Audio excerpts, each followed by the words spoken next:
Hello ইউরিয়ান, আমি হলাম মন্দিরা। হ্যাঁ, আমার বাড়ি হচ্ছে ঘাটালের সোনাখালি থেকে। তো সেদিনকে ছিল রাখি পূর্ণিমা। রাখি পূর্ণিমার সকালটা খুব একটা ভালো কাটেনি, কারণ এমনিতে কালভদ্রা ছিল, দুটোর আগে নাকি রাখি পরানো যাবে না। তো সেই হিসেবে দুটোর পরে রাখি পরানো উৎসব পালন করানো। সেদিনকে রান্নাবান্না তোড়জোড় খুব একটা করতে পারিনি। বোন নিয়ে এসেছিলো, সব মামা বাড়ি চলে গেছে, ওখান থেকে সব কিছু নিয়ে এসেছিলো। বোন এখানে রাখি বাঁধছে। আর হ্যাঁ, রাতে সেই দিন রাখি পূর্ণিমার রাতে হয়েছিল আমাদের এখানকার মিছিল, উই ওয়ান্ট জাস্টিস। হ্যাঁ, আমরাও বিচার চাই। আজ 10 দিন হয়ে গেছে, তিলোত্তমা ঘটনার কোনো বিচার এখনও ঠিকমতো ও দোষী সাব্যস্ত হয়নি। আমরা বেলা আমরা নিউজের দিকে চোখ রাখছি, কিন্তু এই তিলোত্তমা ঘটনায় আসলে দোষীটা শাস্তি পাবে বলে তো আমার মনে হচ্ছে না। যা কেসটা যেভাবে ঘুরছে আপনারাও জানেন।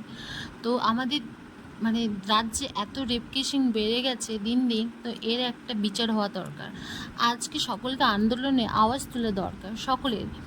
আজ তিলোত্তমা ওই দিদিটার সাথে হয়েছে তার কর্মসংস্থানে হসপিটালে। তো আজ আপনার আমার মতো সকলের হতে পারে। তো এই জন্য সবাইকে আন্দোলন করা উচিত এবং সকলকে আওয়াজ তোলা উচিত। আমি এখানে বলবো যে লক্ষ্মী নয়, সবাইকে কালী হতে হবে। প্রত্যেকটা নারীকে লক্ষ্মী হয়ে এই সমাজ তোমাকে বাঁচতে দেবে না। তো আমি এইটুকু বলতে চাই, তো আমরা সবাই বিচার চাই সঠিক এই রাজ্যের কাছে। তো যে যেমন পাচ্ছে, যেখানে পারছেন আন্দোলন চালু রাখবেন, আন্দোলন বন্ধ করবেন না। আমরা তো নিউজে দেখতে পাচ্ছি আন্দোলনকারীদের উপর কীভাবে পুলিশরা লাঠিচার্জ করছে।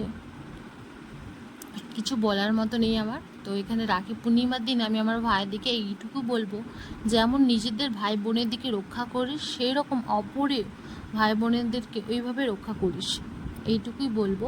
আর সেদিনকে রাখি পূর্ণিমায় তেমন তোড়জোড় করতে পারিনি, কারণ আমার শরীরটা প্রচণ্ড খারাপ ছিল। তো বোন সব কিছু রেডি করেছিল, নিয়ে এসেছিলো। ও মামাবাড়ি চলে গিয়েছিলো, ওখান থেকে এসে সব কিছু নিয়ে এসেছিলো। এসে দুই ভাইকে দাদাকে রাখি পরিয়েছে।